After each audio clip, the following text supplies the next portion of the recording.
ऊपर है। 24 जून को रिलायंस इंडस्ट्रीज की एजीएम है। जो आज की सबसे बड़ी ब्रोकरेज रिपोर्ट है वो इसी काउंटर पर है और मैं आपको यहाँ पर डिस्क्लोजर दे दूं, अगर आप इस रिपोर्ट को देख के कोई भी ट्रेड लेते हैं लॉन्ग या शॉर्ट साइड पर, एक इंडिपेंडेंट राय जरूर ले।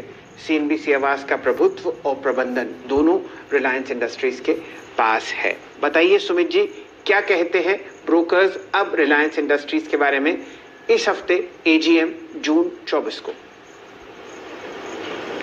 देखिए, एजीएम से पहले रिपोर्ट आई है, गोल्डमैन सैक्स की एक रिपोर्ट है रिलायंस के ऊपर, और जो टारगेट्स हैं वो करीब 2425 रुपए के आसपास है। दो तीन बहुत ही इंटरेस्टिंग चीजें इसमें। पहला, कंपनी ने जो ब्रोकर्स मान रहे हैं कि कंपनी के लिए रिटेल एक अनप्रेसिडेंटेड ग्रोथ लेकर आएगी गोइंग फॉरवर्ड, और रिटेल जो होगा वो कंपनी का नया ग्रोथ इंजन बनकर अब सामने आता हुआ दिखाई पड़ेगा।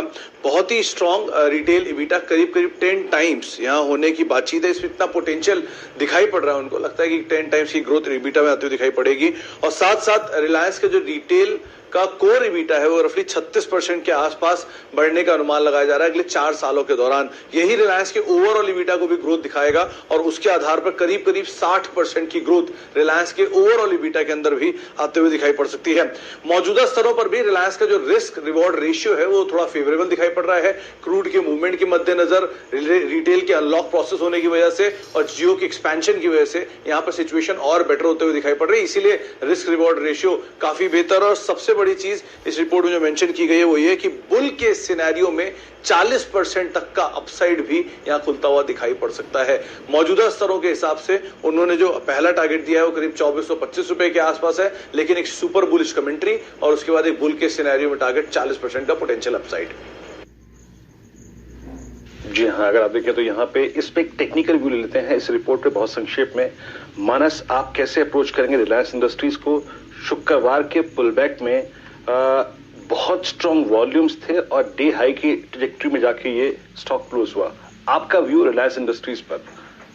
देखिए, 2 चार्ट देखने हैं रिलायंस को एनालाइज करने के लिए। पहला तो डेली चार्ट पे अगर आप देखेंगे तो पिछले करीब 10 सेशन से स्टॉक कंसोलिडेट कर रहा था।